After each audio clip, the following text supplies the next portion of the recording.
DAP में जो phosphorus है वो 46% है। और किसान से पूछे 1 एकड़ में कितना डाला है तो कहता है 2 बोरी डाले हैं। 2 बोरी डालने का मतलब कि वो 46 किलो डाल दिया फास्फोरस। अब जब फास्फोरस का इनडिस्क्रिमिनेट माने आवश्यकता से अधिक प्रयोग होता है तो उससे अन्य पोषक तत्वों की उपलब्धता घट जाती है, जैसे जिंक और कॉपर, लोहा। ये ऐसे सूक्ष्म पोषक तत्व हैं जिनमें फास्फोरस के साथ दुश्मनी है, कह लीजिए।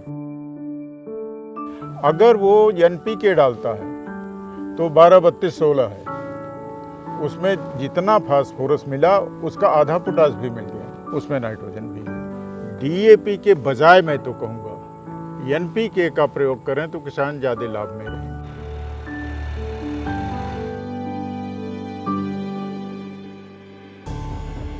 साथियों नमस्कार, न्यूज़ पोटली में आपका स्वागत है। और खरीफ का सीज़न जा रहा है, रबी के सीज़न की शुरुआत हो चुकी है। किसान गेहूं, सरसों, आलू की बुआई कर रहे हैं। लेकिन इस बीच बहुत सारी खबरें ऐसी भी आ रही हैं जब कई राज्यों में किसान जो है खाद के लिए, खासकर डीएपी के लिए वो लाइन में लगे हुए हैं। कई जगह ये भी कहा जा रहा है कि किसान डीएपी के लिए वो इतनी मारामारी क्यों रहे हैं, क्योंकि हमारे पास कई ऐसे विकल्प मौजूद हैं जो डीएपी से ज़्यादा हमें ताकत देते हैं, फसल को उपजाऊ बनाते हैं।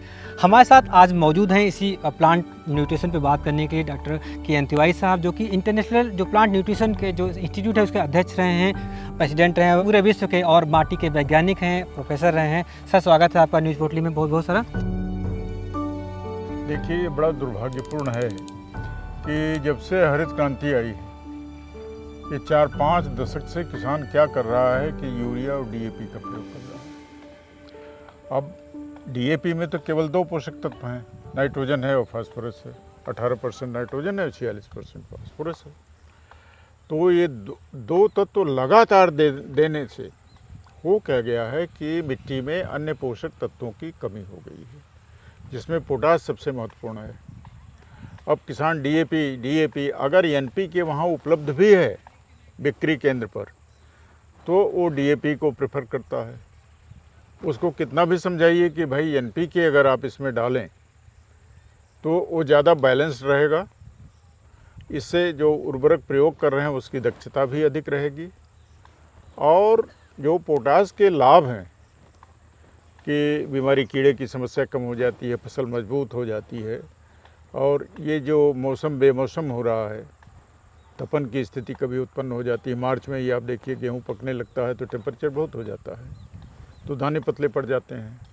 अनावश्यक बारिश हो गई तो उसमें पोटास न पड़ने से, चूँकि उसका तना और पेड़ काफ़ी कमज़ोर रहता है, तो वो जमींदोज हो जाता है। हमारा ये कहने का मतलब है कि डीएपी के बजाय मैं तो कहूँगा एनपीके का प्रयोग करें तो किसान ज़्यादा लाभ में रहेंगे। क्या फ़ायदा मिलेगा सर? एनपीके जाता है तो क्या रेशियो है, डीएपी में क्या रेशियो है और एनपीके में क्या रेशियो है? अब देखिए, डीएपी में जो फास्फोरस है वो 46% है। और किसान से पूछे 1 एकड़ में कितना डाला है तो कहता है 2 बोरी डाले हैं।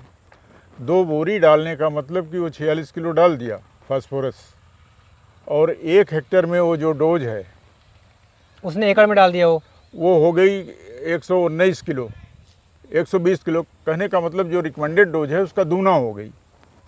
अब जब फास्फोरस का इनडिस्क्रिमिनेट माने आवश्यकता से अधिक प्रयोग होता है तो उससे अन्य पोषक तत्वों की उपलब्धता घट जाती है, जैसे जिंक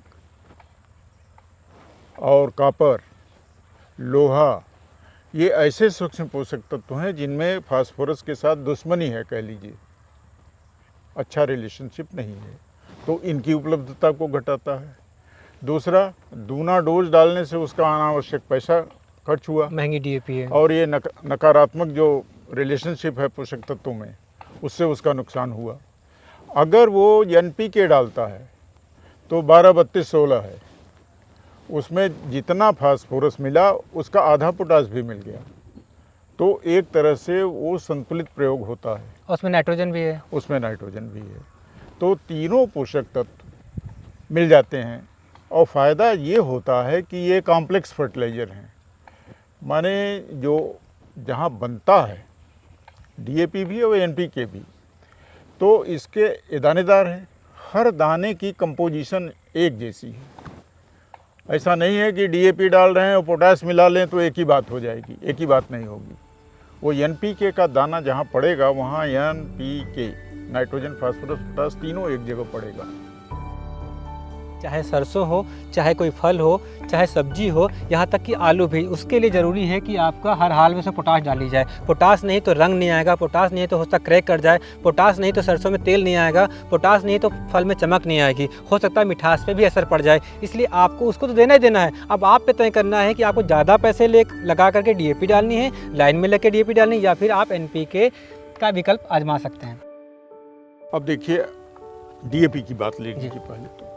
आलू में वो 1 एकड़ में 10 बोरी डाल रहा है और 1 बोरी में 23 किलोग्राम है फास्फोरस, तो कितना हो गया फास्फोरस? 230, जबकि 1 हेक्टेयर में इतना नहीं पड़ना चाहिए। अगर 1 हेक्टेयर में 120 से 150 किलो डाल दे तो बहुत है, और वो तो दूना डाल दे रहा है 1 एकड़ में ही। तो पैसे भी ज़्यादा, अगर 10 बोतल डाला 1400 रुपये की उसकी बोरी अगर जोड़ा जाए तो 14-15 हज़ार तो खाद हो गई, DAP हो गई, वो तो खाद हो गई। इसके अलावा नुकसान हो गया। नुकसान क्या हो गया? इससे जिंक की कमी, आप देखिए आलू में ऊपर की पत्तियां छोटी छोटी दिखाई देती हैं, तो वो जिंक की कमी के लक्षण हैं। जब फास्फोरस की मात्रा, अभी आप आलू वाले जो कमर्शियल खेत हैं उनकी मिट्टी की जांच कराइए तो सब में फास्फोरस है ही नहीं, माने पर्याप्त नहीं आएगा, पर्याप्त से बहुत ज़्यादा आता है, तो जिंक की अवेलेबिलिटी को घटाता है। जहाँ पहले 1 हेक्टेयर में 25 किलोग्राम जिंक सल्फेट या 1 एकड़ में 10 किलोग्राम जिंक सल्फेट पर्याप्त होता था, जो उसकी संस्तुति थी, अब आप संस्तुति के हिसाब से जिंक सल्फेट को डाल दीजिए तो जिंक की छिपी भूख उसमें दिखाई देती है। अब इस समय DAP की बड़ी किल्लत हो रही है। अब नैनो DAP इतना बढ़िया आ गया है कि किसान जितनी DAP खरीदते थे उसकी आधी मात्रा DAP खरीदें। अगर 10 बोरे खरीद रहा है तो 5 बोरे खरीद ले DAP। और जो नैनो DAP है, इससे बीज को उपचारित करके बुआई कर दे। बीज को उपचारित करने के लिए 1 किलो बीज के लिए जो है वो 5 मिलीलीटर लगाना है नैनो DAP, और फिर बीज का शोधन कर दे। आधे घंटे तक उसको छाया में सुखा करके बुआई कर। तो शुरुआती आपको ताकत मिल जाएगी, मतलब टॉनिक मिल जाएगी। शुरुआती ताकत। अब ऐसा है ना, अब ये नैनो है तो इसके कण इतने बारीक हैं, छोटे हैं कि वो जड़ों में प्रवेश कर जाते हैं। पत्तियों पर जब इसका छिड़काव होता है तो स्टोमेटा के माध्यम से पहुंच जाते हैं, और फिर इसकी रिलीज जो है वो स्लो रिलीज है। आप DAP को डालेंगे तो सारे दाने का अमोनिया बनेगा तो बन गया वो, अगर वो फिक्स होना है तो फिक्स हो गया। और ये जो मात्रा है जो ज़मीन में वो जो पत्तियों में छिद्र हैं ना, वहाँ जा कर के ये जमा हो जाता है, और स्लो रिलीज के कारण धीरे धीरे ये 30 से 40 दिन तक इसकी रिलीज होती रहती है। आप पत्ती का कलर देखें तो जितना दिखाई देगा आपको इसके डालने के बाद जो प्रभाव इसका आता है वो 30-40 दिन तक यूनिफॉर्म ऐसे बना रहता है। वो घटता नहीं कि यूरिया का नशा उतर गया तो पीला पड़ना शुरू हुआ, या DAP जो डाला है तो नाइट्रोजन की कमी दिखाई देने लगी। ये फ़ायदे हैं इसके। तो साथियों, अभी जब आप फसल की बुआई करने जा रहे हैं तो आप इन चीज़ों को आजमाइए। आप DAP के जरा NPK आजमाइए। और तो बहुत सारे राज्यों में तो रिकमेंड ये भी किया जाएगा, SSP आप जो है सिंगल सुपर फास्फेट को लोग इस्तेमाल कर रहे हैं, लेकिन वहाँ हमारा सुझाव ये रहेगा, क्योंकि क्या है मार्केट में बहुत सारी खामियाँ, बहुत सारे ऐसी कंपनियाँ भी आ गई हैं जो थोड़ा ना, उन कंपनियाँ नहीं बल्कि उनके नाम पे जो मिलावट हो रही, उसके लिए ज़रूरी है कि आप उसकी जांच कर लें, कहीं टेस्ट करा लें, उसके बाद ही आप इसका इस्तेमाल करें। लेकिन आप ये काम अच्छे से आजमा सकते हैं। दूसरा जो बताया कि सर ने जो नैनो फर्टिलाइज़र के बारे में बात की है, वहाँ पे आपको क्या करना है, नैनो फर्टिलाइज़र दानेदार जो है उसका वो विकल्प नहीं है, बल्कि उसके साथ में उसको आजमाना है। आपने उसकी मात्रा कम करनी है और इसको आजमाना है। तो इस बार आप करके देखिए और DAP के लिए लाइन मत लगाइए। और जब आपकी फसल अच्छी हो जाए तो हमको बताइएगा, और हम सर के साथ, जब अभी तो बुआई चल रही है, जब और स्टेज पे जाएगी तो हम आपके पास आते रहेंगे और आपके लिए पोषण को जुड़े हुए जो कई सारे मुद्दे हैं वो आपके लाते रहेंगे। इसके अलावा हमने बोरान डिफिशेंसी पे, हमने सल्फ़र की डिफिशेंसी पे, हमने कई सारी डिफिशेंसी पे फसलों को लेकर के कुछ वीडियो न्यूज़ पोर्टली पे किए हैं। आप उनको देखेंगे तो एक समझ जो आपकी है वो विकसित होगी। बहुत शुक्रिया सर, धन्यवाद। धन्यवाद।